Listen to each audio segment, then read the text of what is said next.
South ఇండియాలోని అతి తక్కువ ధరలకి రత్నాలనందించే ఏకైక సంస్థ 6JVR.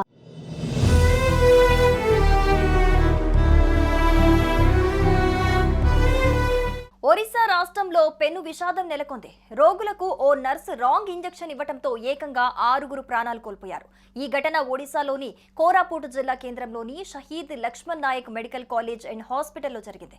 అయితే వైద్యం వికటించడం వల్లే ఈ మరణాలు సంభవించాయని బాధిత కుటుంబాలు ఆరోపణలు చేస్తూ ఉండగా అవన్నీ సహజ మరణాలు అయ్యుండొచ్చని ప్రభుత్వం చెబుతోంది.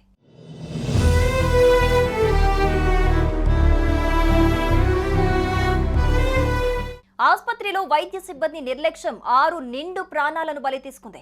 చికిత్స పొందుతున్న రోగులకు నర్సు తప్పుడు ఇంజెక్షన్ ఇవ్వడంతో వారు ప్రాణాలు కోల్పోయారు. ఒడిశాలోని కోరాపుట్ జిల్లా కేంద్రంలో గల Shaheed Laxman Nayak medical college and హాస్పిటల్లో ఈ ఘటన చోటు చేసుకుంది. ఆసుపత్రి ఐసీయూ సర్జికల్ వార్డులో చికిత్స పొందుతున్న 5 రోగులు రాత్రివేళ గంటల వ్యవధిలో ప్రాణాలు కోల్పోయారు. వాళ్ళు మరణించడానికి కొన్ని నిమిషాల ముందు సిబ్బంది 2వ రౌండ్ ఇంజెక్షన్లు వేసినట్లు కుటుంబ సభ్యులు చెబుతున్నారు. అర్ధరాత్రి సమయంలో ఓ నర్సు వచ్చి తమ పక్కన ఉన్న 3 రోగులకు ఇంజెక్షన్ ఇచ్చారని, తన సోదరికి కూడా ఇచ్చారని, ఆ తర్వాత కొన్ని క్షణాలకే అందరూ నొప్పితో విలవిల్లాడుతూ చనిపోయారని మృతురాలి కుటుంబ సభ్యులు ఆవేదన వ్యక్తం చేశారు.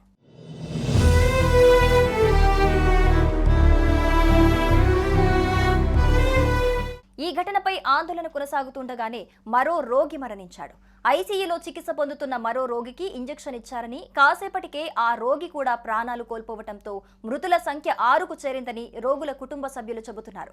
చనిపోయిన రోగులంతా ఆసుపత్రిలో ఆపరేషన్ చేయించుకున్నారని, సర్జరీ తర్వాత వారి ఆరోగ్యం మెరుగ్గానే ఉందని మృతుల కుటుంబ సభ్యులు తెలిపారు. ఈ విషాద ఘటన రాష్ట్రంలో సంచలనంగా మారింది. మృతుల్లో భగవాన్ పరాజా, శుక్రమజ్జి, జగన్నాథ్ పూచారి, రుకుని పెంటియా, బాటీఖురా, పుల్మతి మజ్జీలుగా ప్రభుత్వం ప్రకటించింది. వీరందరూ అత్యవసర చికిత్స కోసం వచ్చారు.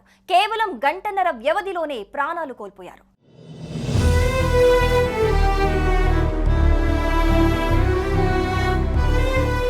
ఇక మరోవైపు ఈ ఘటన రాష్ట్రంలో కలకలం రేపడంతో జిల్లా కలెక్టర్ దర్యాప్తునకు ఆదేశించారు.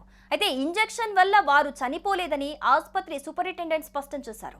ఒక పేషెంట్ సర్వైకల్ క్యాన్సర్తో, మరో 3 రోగులు తీవ్ర కత్తిపోట్లకు గురై, ఇంకో వ్యక్తి లివర్ ప్రాబ్లంతో, మరో పేషెంట్ రోడ్డు ప్రమాదంలో తలకు తీవ్ర గాయాలు కావటం వల్ల చనిపోయారని తెలిపారు. అయితే నైట్ డ్యూటీలో ఉన్న నర్సు తన కళ్ళ ముందే పేషెంట్లకు ఓ ఇంజెక్షన్ ఇచ్చిందని, ఆమె ఇంజెక్షన్ ఇచ్చిన 15 నిమిషాల తర్వాత 3 రోగులు చనిపోయారని మృతుల కుటుంబ సభ్యులు ఆరోపించారు. ఇక ఈ ఘటనపై మెడికల్ కాలేజ్ అంతర్గత విచారణకు ఆదేశించింది. రోగులకు ప్రోటోకాల్ ప్రకారమే ఇంజెక్షన్ ఇచ్చారని ఆసుపత్రి వర్గాలు వెల్లడించాయి. పడిపోతున్న బ్లడ్ ప్రెషర్ స్థాయిలను సరిచేయడానికి సాధారణంగానే ఇంజెక్షన్ ఇస్తారని తెలిపాయి. ఇక ఇదిలా ఉంటే కాంగ్రెస్ నేతలు వైద్య కళాశాల వద్ద ధర్నాకు దిగారు. నిర్లక్ష్యం వహించిన సిబ్బందిపై చర్యలు తీసుకోవాలని డిమాండ్ చేశారు.